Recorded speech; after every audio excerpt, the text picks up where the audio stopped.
A la meitat de la setmana escoltem l'entrevista Cosmopolita, una setmana especial perquè és la de després de la plec del Caragol, i a veure quina veu té el Cosme Garcia. Cosme, què tal? Bon dia. Home, jo, la veu s'ha de cuidar. D'aquí a clar, de diumenge a dimecres t'ha donat temps per això, eh? No, m'agradaria escoltar-te dilluns. I si no encrusto la veu, ja està. Bueno. Això m'ho van ensenyar a fer, eh? Jo quan vaig començar allà a Barcelona... Ja, però quan estàs molt afònic no hi ha res a fer, eh? Bueno, però sempre... Hi ha molta gent que diu que fas uns whatsapps que semblen homilies. Sí, això t'ho puc dir jo tranquil·lament també. Bueno, però és que jo me guanyo la vida parlant o escrivint, tot i que també me la guanyo jo també me la guanyo parlant i jo t'escric. No parlo. No, perquè no tens temps. Jo ja parlo prou. No tens temps. Només em faltaria parlar ja a través de missatge. Bueno, va, escolta, l'entrevista Cosmopolita, va. El proper... Avui quin dia és? Avui és dimecres. I quin dia? 29 de maig. I tu no saps què va ser ahir? 28. Clar, el meu cumpleaños, home. Ah, clar, home. És poc agraït. No, home, no, escolta, però si ja el vam estar celebrant. Per això, és poc agraït. Ja et vaig celebrar, què va ser? I un cop ha passat, ja ha passat, Qui és el responsable gastronòmic d'aquesta casa? Ricard Álvarez. Ah, jo? Vale, pues jo. El catador oficial. Jo porto una persona que també precisament és del meu any. És del teu any? Sí. I va estudiar al mateix col·legi que jo. I us coneixeu? Sí, a mi, aquestes sabates que porto jo me les va regalar ell, però me les vaig pagar jo. Què sé, igual no us coneixeu, escolta. Sí, home, sí, ha sigut... Abans havia... Tu saps que el teu col·legi prioritari quin ha estat a Lleida?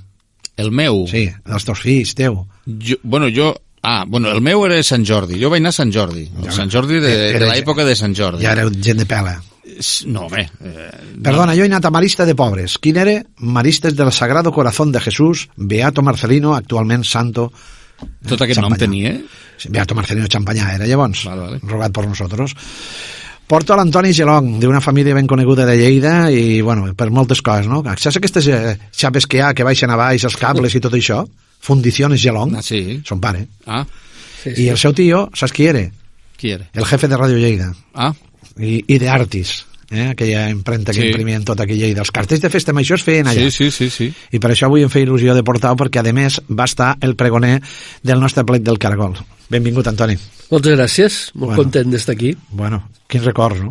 Sí. Som clàssics. Mira, el dia 17 de maig d'aquest any vam fer 60 anys de la primera comunió que vaig rebre a l'església del Carme de mans de mossèn Ramon Torres. Ramon Torres Garcia. O sigui que, escolta, pàgines viscudes, tot això. Parlem una mica de tu, perquè, parlar de tu, jo tindria una entrevista llarguíssima, perquè tens de tot. Ets col·leccionista, la medicina és lo teu, ets una persona que has projectat molt la ciutat de Lleida, estàs molt vinculat a moltes entitats. Parlem una mica si tot això us ve de família, perquè tots esteu vinculats amb una entitat o altra, fins i tot alguns a la política. Bé, és una família que era extensa. La casa del meu pare eren 5 germans, ell era el petit, i una de les seves germanes, per exemple, es va casar amb el Miquel Cortà d'Argilés, el dels cinemes, sí. El que llavors el tenien... del Jordi. El germà del Jordi. I del pare, que es deia Jordi Cortada. Sí. I per tant eren els del Victòria i el Granado sí. I el Principal. Després un oncle meu i el meu pare portaven la foneria Gelong, i l'altre germà, el tiet Paco, era director de Radio Lleida i era un dels accionistes d'Artis, a part de tenir molts vincles amb l'església, amb el bisbat. Eren famílies conegudes, i els Viladegut també eren gent. El meu padrí treballava a l'Ajuntament de Lleida ja. Antonio, aquesta Lleida que tu has conegut i jo he conegut des dels Maristes Clavé o jo naixent al carrer del Carme, com ha canviat?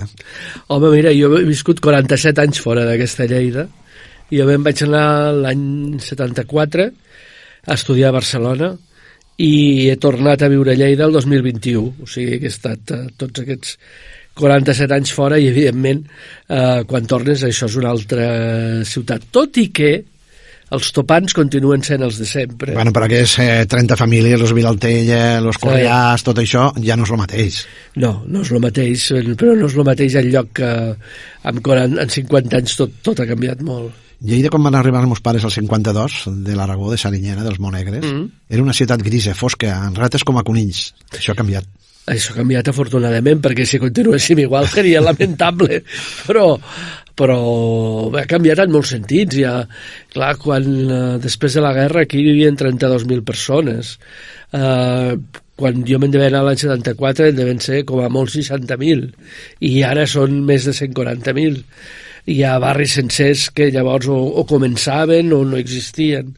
Hi havia tot el fenomen aquell del canyeret, que encara existia fins que el van tirar a terra. Llavors van fer els blocs Juan Carlos, a la Mariola... I les casetes de madera. I les casetes. I, clar, allò va ser un altre moviment. I hi havia també Lleides molt diferents. Hi havia la Lleida del centre, que eren les 30 famílies, però després hi havia molts barris i gent que fa 50 anys vivia en condicions molt precàries. A casa teva encara sense aquella olor a ferro? Sí. Aquesta olor a ferro és marca de la casa. Parlem una mica de tu, la medicina t'apassiona. Jo vaig estudiar farmàcia i dret a la Universitat de Barcelona i després vaig fer de farmacèutica a l'Hospital de Sant Pau, 5 anys. Després hi ha un parèntesi de 10 anys a l'administració de la Generalitat, ensenyament i sanitat, i després torno al sector farmacèutic, però a la indústria en aquest cas, i treballo en multinacionals farmacèutiques durant 22 anys, i visc a fora de Catalunya molts anys, i és el que m'agrada, és el que ha sigut la meva feina i n'estic molt content. Tu te'n recordes d'aquells temps de Jiménez de Parga que venia per Lleida, que anava als franciscans, del Josep Antoni Duran Lleida i també del pare, en aquell cas Domènec, te'n recordes d'aquells temps, no? Bueno, són els anys d'efervescència política, el 74, 75, 73, quan hi ha alguns líders que comencen a parlar i jo me'n recordo del primer míting de l'Anton Canyelles i del primer míting de Jordi Pujol i de Miquel Roca i que anaves a tots els mítings i jo vaig fer campanya acompanyant-lo perquè teníem una gran amistat amb el doctor Puigverd, que va ser diputat per Lleida a la primera legislatura d'Esquerra Republicana i que era tot un personatge, sobretot quan el veies al Carràs i des que hi fa aquí el doctor Puigverd i vaig tenir molta relació amb el Víctor Torres també. No, bueno, eren aquells moments d'efervescència política que anaves a tot arreu a veure qui et convencia, no? Perquè tot era nou, tot estava per estrenar i tot era possible. Ets una persona col·leccionista del món de l'art i també dels llibres d'aquells que vau saber ficar al seu puesto. Ho va donar a una entitat lleidatana. Sí, la col·lecció, jo he fet una col·lecció de gravats molt important, que hi ha més de 1.000 gravats, i l'he dipositat al Museu de Lleida perquè m'agradaria que els lleidatans en poguessin gaudir, perquè tenir-ho a casa és una satisfacció, però que pugui ser gaudit per més gent, doncs és més interessant. Què ha significat per tu veure que s'ha obert el Museu Morera? Una gran il·lusió, jo pensava que no ho veuria mai. Jo pensava que hi havia dues coses que no veuria mai, que eren el Museu Morera i acabar la Sagrada Família. Si Déu em dóna salut, potser veuré les dues coses, perquè lo del Museu Morera era com el mite aquell de si un dia és com els jueus celebren la Pasqua i diuen l'any que ve Jerusalem, doncs l'any que ve el Morera, no? I jo pensava, bueno, un dia arribarà, perquè sempre es prometia el Morera, però el Morera no arribava mai. No et creguis que la seva família, el Joan Rigol, diu que encara no ho ha acabat, No, però vaja, s'ha avançat molt a la Sagrada Família. En tot cas, també vaig tenir la sort d'assistir a la missa de consagració amb el papa Benet XVI, ara això ja deu fer 13 o 14 anys, i clar, almenys està acabada la nau, ara falten evidentment totes les torres i dues de les façanes, que això serà molt complicat perquè implica unes obres i uns desnonaments, que això sempre és molt complicat, però vaja, estic molt content de veure vist el Morera en un lloc digne, molt ben presentat i amb una exposició molt interessant que convido a tots els lleidatans que hi vagin. Antoni, parlem de lo que tu has pregonat. Jo recordo amb el Manolo Calpe, amb el Peralta, amb el Josep Maria Valls d'anar a Huesca a dir, hosti, aquesta sortida de la plaça Toros l'han de portar cap a Lleida, i va ser el primer any que vam anar a Siurana i li van demanar 10.000 pessetes. Te'n recordes d'aquells temps que al Frigo havia aquelles famoses reunions i a la Rada? A veure, jo me'n vaig de Lleida al 74 i sóc tan gran que sóc anterior a la plec del Caragol, perquè la primera plec del Caragol és del 80, Sí. ara faran la 43 edició perquè hi ha la de la pandèmia que no es va Te l'has fer. estudiat, això, te l'has estudiat per poder fer el pregó, sí. I llavors, clar, jo en aquests inicis ja no hi soc, ja no visc aquí. I si vols dir la veritat, a mi em va sorprendre molt, perquè vaig dir, jo no sé si això arrelarà a Lleida, que ara no vaig ser gaire visionari, perquè realment ha arrelat amb una força extraordinària. Home, però Lleida no és Girona. A Girona No, això ja ho sé. Això. no ho concebeixo jo, No. Aquí som carrinclons, allí no. Però sí, però jo pensava... Allà són una mica xorroteros, que són una mica xorroterillos, que s'agrupi, que facin colles, no sé. Vull dir, jo no sé si això acabarà de lligar, però veig que com la Llioli ha lligat i no es desfà de cap manera. No es talla. No es talla. 118 colles no és qualsevol No, cosa. jo estic absolutament impressionat. Per cert, tu que ets un visionari, la seva ovella serà patrimoni de la humanitat. Sí, si els lleidatans fan algun esforç perquè ho sigui. Saps què em deia Montilla? Què deia? Que som uns victimistes, me va dir una vegada. Una mica. Sí, perquè sempre plorem, però que no sabem demanar veritablement. I jo estic d'acord amb aquesta percepció del president Montilla, perquè jo trobo que la gent aquí es queixa molt, però s'ha de ser més positiu, o sigui, tal com estan les muralles de la Seu Vella, tal com està l'entorn de la Seu Vella, és molt difícil que el declarin patrimoni de la humanitat, perquè està molt deixat. Això em deia Federico Mayor Zaragoza, és que, claro, primero arreglarlo, després... Exacte, vull dir, primer ens hem de creure que allò és un monument. Però s'han de crear les institucions, també, Les institucions, bàsicament, s'ho han de creure. Però aquí a Lleida les institucions van molt a remolc. El teu tio, que era molt amic meu, i ho saps, que Sí. jo hagués pogut anar a Ràdio Lleida en vez de vindre a Ràdio Popular, però va ser els Castells i mossèn Gené.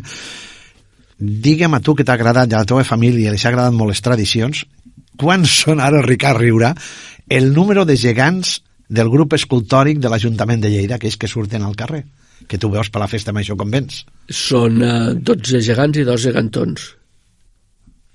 Saps com se diu a Lleida? Ves a parir panteres. Ho has encertat? Això m'has deixat sorprès, de veritat. Bueno, escolta, jo he fet un llibre que es titula Llegendes i tradicions de Lleida. Bueno, tu ets un Bellmunt, però des de fora. Sí o sí? No, des de o un dins, Romassol des de i dins. Carme Torres. Això és, sí. O un Lladonàs a Pujol ja no t'ho podria dir. No, això no. Jo no sóc un historiador, jo sóc un divulgador de la història, que és una cosa diferent. Però m'agraden molt les tradicions de Lleida i per això les he recollit. Ara acabem, però ho farem a l'inrevés. El teu tio em deia el Cosmito. Fes-me una... Bueno, clar, El seu fill Cosmo era l'Antoñito, eh? Sí. Fes-me una pregunta compromesa. Davant de tota l'audiència, em coneixes, saps el que toco, que estic a tantes entitats i tal, i que mai m'he presentat ni m'he presentarà a les eleccions. Vinga. Però aquesta era la pregunta. Pues no, ja te l'he desmuntat, ja ho sé, ja. Bueno, bé, t'ho he ficat difícil, ara. Sí, perquè A veure... 50 anys sense veure'ns No, és que estic fent 50 anys de ràdio, justament. Vinga, del món social, cultural, econòmic o polític, el que vulguis, vinga. Quin serà el paper de les cases regionals en el futur? O reconverteixen o no tenen raó de ser, perquè la mal llamada immigració ha finalitzat, és a dir, són veritables ambaixades, però se l'haurien de creure els que representen, és a dir, els gallecs, la Junta de Galícia, la tal, veritablement que aquí tenen una ambaixada i que aquí se respecten amb aquestes ambaixades, és a dir, que no han de perdre les seves arrels, costums i tradicions, s'han d'integrar totalment al teixit associatiu lleidatà, que crec que ho estan fent molt bé. Aquí a Lleida som exemple, som molt poca gent, però bueno, mentre estiguem al capdavant, no et preocupis que mai tindrem un enfrontament, i jo no ho perpetrem mai, ni per part d'una ni per part d'una altra banda. Perfecte. T'he respost bé? Molt bé. De veritat que tinc molta estima a la teva família, ho saps? Gràcies. De sempre. Arriba el Corpus, saps què em recorde? El teu tio portant el pàlium. Sí, el trasllat del pàlium i de la custòdia. Sí. Que además te tocaven 3 días al año que reducen más que el sol. No n'ha quedat cap. És molt curiós perquè, per exemple, dels 3 dijous, sí. A França encara es celebra el dijous de l'Ascensió. França, que és un país laic, celebra el dijous de l'Ascensió, que a més aquest any ha sigut una mica complicat perquè coincidia amb el dia de la Victòria, el dia abans del dia de la Victòria, el 9 de maig. Però aquí hi ha coses que les veiem quadrades. Què hi farem? Bueno, han tingut un aplec molt bo, un pregó que va ser boníssim perquè van tindre tot de medicina, ha parlat de medicina. La doctora Sílvia va parlar de medicina també, que va ser molt important, i a més fins i tot, van deixar de cert el premi aquest del Cargol Llimà, que aquest any han donat a la Sílvia perquè s'ho mereix, perquè ha promocionat molt que vinguessin aquí a Lleida, i això és fer docència, perquè la Universitat de Lleida és suficient. Li fa falta. Sí, a vegades li ha faltat promoció, no? Sí. S'ho han de creure. S'ho han de creure. El primer que hem de fer els lleidatans és creure'ns que fem les coses bé. Bueno, ja ho veus, hem recuperat a l'Antoni Gelon. Has fet dos cares interessants avui, ho dic perquè en ràdio no la veieu. Primer, quan t'has respost la pregunta dels gegants, que t'has quedat blanc. Blanc, total. I després la pregunta de les cases regionals, que te l'has hagut de pensar i repensar per a veure què anaves a dir. Home, tu saps que ho tinc clar, això. Que sí, però que no te l'esperava. Ja m'han intentat d'enfrontar, ja, no et creguis uns als altres, No, que no enfrontar, no. Dic que te l'has hagut de pensar i dir, hòstia, no m'esperava que em sortís per aquí. De moment ja no es diuen cases regionals, es diuen comunitats a l'exterior. Això ja ha canviat, ja és una mica. Perquè abans eren... Molt bé, Cosme. Cases regionals, regiones... Ara no, ara som comarques que tornaran les vegueries, ja veuràs, tornaran les vegueries. Ja fa dies que ho intenten. Bueno, amb aquesta posem punt i final a les teves entrevistes i al mes de maig, ja hem acabat Aplec i entrevista cosmopolita del mes de maig. Bueno, doncs ja és igual, ja vindran més. Ja vindran les de juny. Ja vindran les de juny. Cantarem garrotins. I el garrotín, i el garrotant. Quines garrotades que nos fotran. Ala, adéu. Cosme, bona setmana. Adéu. Adéu.